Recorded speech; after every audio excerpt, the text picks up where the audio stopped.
শেষের দিকটায় আনসার যেন কেমন অভিভূত হয়ে পড়ল। তারপর একটু সামলে নিয়ে বলতে লাগলো, আমি এখানে কেন এসেছি জানিস? জেল থেকে ফিরে এসে আমার রাজনৈতিক মত বদলে গেছে। আমি এখন বলেই কি বলতে বলতে অপ্রতিভ হয়ে বলে উঠল, বুচি তুই এখনও চরকা কাটিস? লতিফা হেসে বলল, না দাদা, এখন আপনার চরকাতে তেল দিবার ফুরসত পাইনে, তার দেশের চরকা ঘুরাবো কখন? আনসার হেসে বলল, এখন তাহলে চরকার সুতো ছেড়ে কোলে সুতোদের নিয়েই তোর সংসারে তাঁত চালাচ্ছিস। দেখ, ও ল্যাঠা ছেড়ে দিয়ে ভালোই করেছিস ভাই। আমি এখন বলছিলাম না যে আমার মত বদলে গেছে? এখন আমার মত শুনলে তুই হয়তো আকাশ থেকে পড়বি। বকে বোঝাই করে চরকা বয়ে বয়ে যার কাঁধে ঘাটা পড়ে গেছে, তোর সেই চরকা দাদার আনসারের মত কি শুনবি? সে বলে, সুতোয় কাপড় হয়, দেশ স্বাধীন হয় না কিন্তু। লতিফা সত্যি সত্যি এবার হেসে গড়িয়ে পড়ল। সে বলল, বলো কি দাদু? ওরে বাবা, চরকা নিয়ে ঠাট্টা করার জন্য তুমি নাকি মাহমুদকে একদিন কান ধরে সারা ঘর নাক ঘেঁষড়ে নিয়ে গিয়েছিলে। ও মা, কি হবে শেষে কিনা তুমি চরকায় অবিশ্বাসী হলে? আনসার একগাল পান মুখে দিয়ে বলল, সত্যিই তাই। আমি আজ মনে করি যে আর সব দেশ মাথা কেটে স্বাধীন হতে পারছে না, আর এ দেশ কি সুতো কেটে স্বাধীন হবে? নাজির সাহেব বললেন, দোহাই দাদা, ও মাথা কাটার কথাটা যেখানে সেখানে বলে নিজের কাঁচা মাথাটাকে আর বিপদে ফেলো না।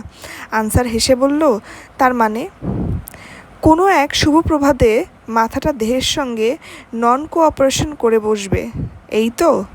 তা ভাই, যে দেশের মাথাগুলো নোয়াতে নোয়াতে একেবারে পায়ের কাছে এসে ঠেকেছে, সে দেশের দু একটি মাথা যদি খাড়া হয়ে থাকে, তার ঔদ্ধত্যের শাস্তিরূপে খাড়া ঘাই লাভ করে, তাহলে হেড মাথাগুলোর অনেকখানি লজ্জা কমে যাবে বলে মনে করি। লতিফা বলল, চুলোয় যাক তোমাদের রাজনীতি। এখন আমি বলি দাদা, তুমি চিরকালটা এমনি ঘরের খেয়ে বনের মেষ তাড়িয়েই কাটাবে কি? আনসার হেসে বলল, চুলোয় আমার চরকাকে দিয়েছি, রাজনীতিটা দিতে পারবো না বোধ হয়। তুই ভুল বললি বুচি, আমি ঘরের খেয়ে বনের মেষ তাড়াচ্ছি নে, বনের খেয়েই বনের মেষ তাড়াচ্ছি। ঘরের খাওয়া আমার রুচল না রে, কি করব, কপাল। লতিফা হাল ছেড়ে দিয়ে বলল, যাক, তুমি কারোর কথাই কোনো দিন শুনোনি, আজও শুনবে না, তাই ভাবছি কি করে আমাদের মনে করে এখানে এলে। আনসার বলল, আমি চিরকালই ঠিক আছি, একেবারে বিনা কাজে আসিনি, আগেই বলেছি। এখানে একটা শ্রমিক সংঘ গড়ে তুলতে এসেছি। প্রত্যেক জেলায় আমাদের শ্রমিক সংঘের একটা করে শাখা থাকবে। আপাতত সেই মতলবেই ঘুরে বেড়াচ্ছি সব জায়গায়। এখন হয়তো মাসখানেক তারও বেশি থাকতে হবে। এই তো ময়মনসিংহ 2 মাস থেকে এলাম। লতিফা ছেলে মানুষের মতো খুশি হয়ে নেচে উঠল, বলল, সত্যিই দাদা, তুমি এখানে এতদিন থাকবে? বাবা, কি মজাটাই না হবে তাহলে। আমি আজই চিঠি দিচ্ছি খালাকে, আম্মাকে, তারা সব এসে আমাদের এখানে থাকবেন এখন কিছুদিন। দাদা, লক্ষ্মীটি 1 মাস না 2 মাস, কেমন? আনসার হেসে ফেলে বলল, তুইও তো খোকার মা হয়েও আজ খুকিয়ে আছিস রে দেখি।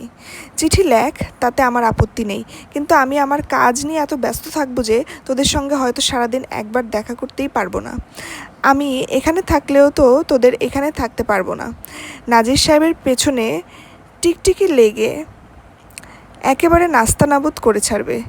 লতিফার হাস্যোজ্জ্বল মুখ এক নিমেষে ম্লান হয়ে গেল। শিশুর হাতের রং মশাল জ্বলে নিভে যাবার পর তার দীপ্ত মুখ যেমন নিরুজ্জ্বল হয়ে ওঠে, ঠিক তেমনি।